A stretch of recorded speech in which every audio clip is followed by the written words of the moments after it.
శ్రీ గురుభ్యో నమః. శ్రీమాత్రే నమః. మా భక్తి టీవీని ప్రోత్సహిస్తూ ఉన్నటువంటి మా ప్రేక్షకులందరికీ ధన్యవాదాలు తెలియజేస్తున్నాము.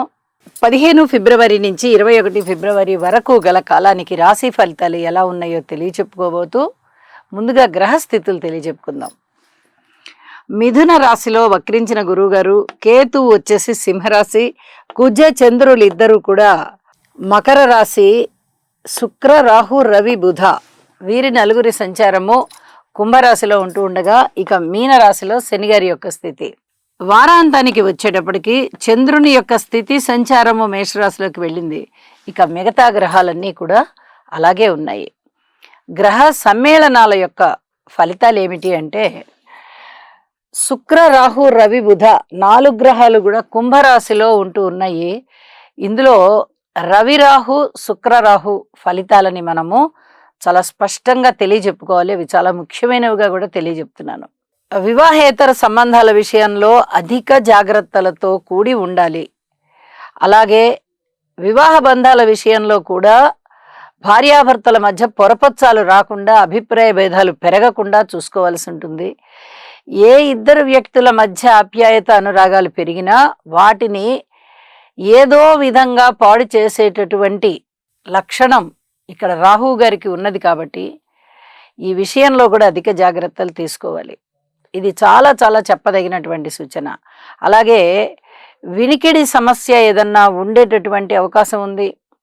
పితృవర్గ రీత్యా చిన్నపాటి దోషాలు కనిపిస్తూ ఉన్నాయి. పితృవంశంలో ఈ దోషాలు ఏర్పడి ఉన్నవారికి ఇప్పుడు అది జన్మజాతకంలో కనిపిస్తుంది, ఇక్కడ గోచారంలో కూడా కనిపిస్తోంది. కాబట్టి రవి రాహు స్తోత్ర పారాయణాలు చేసుకోవాలి. అలాగే శుక్రాచార్యుల వారికి కూడా చేసుకోవాలి. ఇక బుధుడికి కూడా చేసుకుంటే చాలా చాలా మంచిది అని చెప్పి తెలియచేస్తూ ఉన్నాను. తప్పనిసరిగా రాశితో సంబంధం లేకుండా, నక్షత్రంతో సంబంధం లేదు, తప్పనిసరిగా ఇది ప్రతివారు ఆచరించడం అనేది వారి వారి యొక్క ప్రశాంత జీవితానికి దోహదపడుతుంది అని చెప్పి తెలియజేస్తూ ఉన్నాను. అలాగే గ్రహాల దృష్టుల దగ్గరికి వచ్చేటప్పటికి గురువుగారి యొక్క దృష్టి శుక్ర రవి రాహు బుధుల మీద పడుతుంది. ధనయోగాలు బాగా పెరుగుతాయి. అడ్మినిస్ట్రేషన్ కెపాసిటీ బాగా పెరుగుతుంది. అలాగే నాలెడ్జ్ బాగా పెరుగుతుంది. విద్య బాగా వస్తుంది. ఏదైనా కానీ ఒక పని పట్టుకున్నారంటే దానిని విజయం వైపుగా తీసుకెళ్ళిపోతారు. అలాంటి పరిస్థితి కనిపిస్తోంది. ఈ కుంభరాశిలోని 4 గ్రహాల సంచారం పైన గురువుగారి యొక్క దృష్టి శుభ ఫలితాలనే ఇస్తోంది. అయితే ఇది శుభాశుభ మిశ్రమం అన్నమాట. ఇటు శుభ ఫలితాలు ఉంటాయి గురువుగారి దయ వల్ల, ఆశీర్వచనం వల్ల, దృష్టి వల్ల. అటు అశుభ ఫలితాలు కూడా ఉంటాయి రాశిలో 4 గ్రహాల సంచారం వల్ల. కాబట్టి రెండిటినీ కూడా సమతౌల్యంగా తీసుకోవాల్సిందిగా మా ప్రేక్షకులందరికీ తెలియజేస్తూ ఉన్నాను. ఇక కుజ చంద్రుల యొక్క కలయిక ఇక్కడ జరుగుతూ ఉంది. మకర రాశిలో కుజుడు ఉచ్చలో ఉన్నారు. చంద్రుడు కుజుడితో పాటు కలిసి తన రాశిని చూసుకుంటూ ఉన్నారు. అయితే ఈ కుజ చంద్రుల కలయిక చేదు పదార్థాలకి సంబంధించి ఏవైనా వ్యాపారాలు చేసేవారికి బాగుంటుంది. అలాగే తల్లిగారి పట్ల కొంచెం ఏదో ఒక వ్యతిరేక భావన ఏర్పడడమో, లేకపోతే అమ్మే కదా అనే ఒక అలుసు ఏర్పడడమో, ఇలాంటివి కొంచెం తేలిక భావాలు ఏర్పడడానికి అవకాశం ఉంది.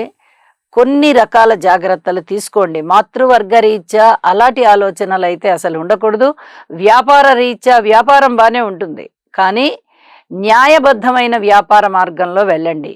ఇక్కడ ఎక్కడా కూడా ఆలోచనలని అతిగా తీసుకొని వెళ్ళద్దు. ఇది చాలా చెప్పదగినటువంటి సూచనగా తెలియచేస్తూ ఉన్నాను.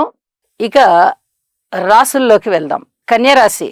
కన్యరాశి వారికి ఈ వారం రోజుల కాలాన్ని మనము గనక పరిశీలన చేస్తున్నట్టయితే షష్ఠ స్థానం బాగా మంచిగా యోగిస్తూ కనిపిస్తోంది. ఇక మిగతా గ్రహాలు ఏవి కూడా అంత యోగ ఫలితాలని ఇవ్వబోవడం లేదు. అయితే దాన ధర్మాలు ఎక్కువగా చేస్తారు. ఉద్యోగ జీవితంలో పూర్తిగా ఓర్పు కలిగి ఉండాలి. అలాగే ఏదైనా దూర ప్రాంతాలకు వెళ్ళవలసి వస్తే కూడా మీరు వ్యయ ప్రయాసాలకి లోను కావాల్సి ఉంటుంది. వెళ్ళడం మటుకు మానరు, ఖచ్చితంగా వెళ్లాల్సి ఉంటుంది. వ్యయము అవుతుంది, ప్రయాస ఉంటుంది. ఈ రెండు కూడా చెప్పదగ్గ సూచనలు. ఇంకొక ముఖ్య సూచన ఏమిటి అంటే, ఇక్కడ షష్ఠ స్థానం బాగా యోగిస్తోంది గ్రహాల సంచారం చేత.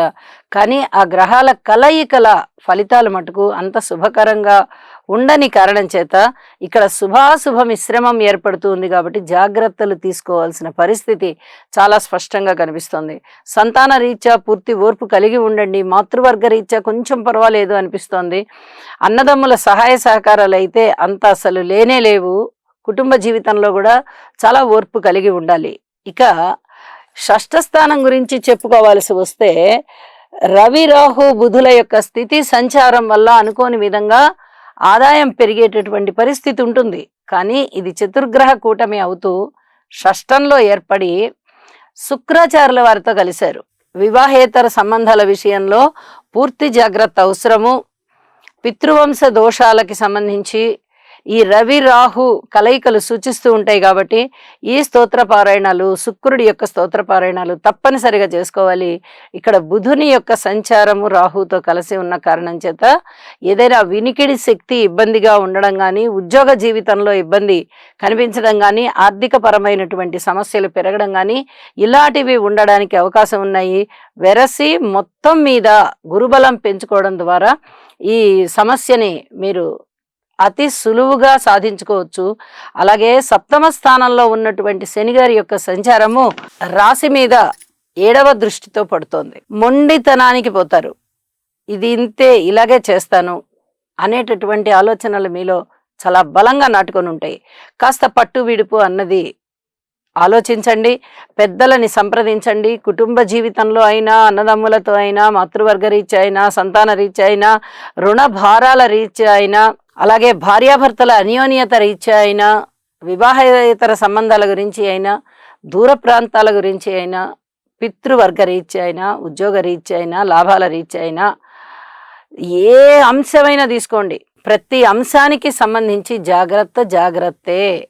ఇది చాలా చెప్పదగినటువంటి సూచనగా తెలియజేస్తూ స్త్రీలు విష్ణు సహస్రనామ పారాయణ చేయండి. మొత్తం మిగతా రాశి వారందరూ కూడా శనిగారికి తైలాభిషేకం చేయించుకోవడము, హనుమాన్ చాలీసా పారాయణ చేయడము, ఒక్కసారి వీలైతే నవగ్రహ హోమం చేయడం ద్వారా మీకు అనేక రకాల మంచి జరుగుతుంది. ఇక వారాంతంలోకి వెళ్ళేటప్పటికీ చంద్రుని యొక్క గమనము అష్టమ స్థానంలోకి వచ్చి ఉన్న కారణం చేత ఇక్కడ అంతగా శుభ ఫలితాలని ఇవ్వబోవడం లేదు. కాబట్టి ఈ వార ప్రారంభంలో ఏ ఫలితాలు అయితే చెప్పుకున్నామో, ఏ పరిహారాలు అయితే చెప్పుకున్నామో అవే చేసుకోవడం మంచిది అని మరొకసారి సూచన చేస్తూ శుభం.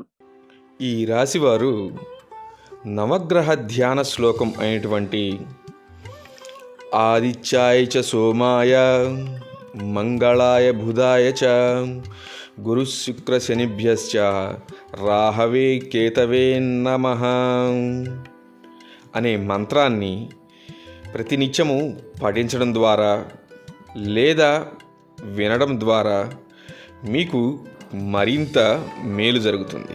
అలాగే మీ మనస్సంకల్పం ఏదైతే ఉందో అది సిద్ధించే అవకాశం ఉన్నది.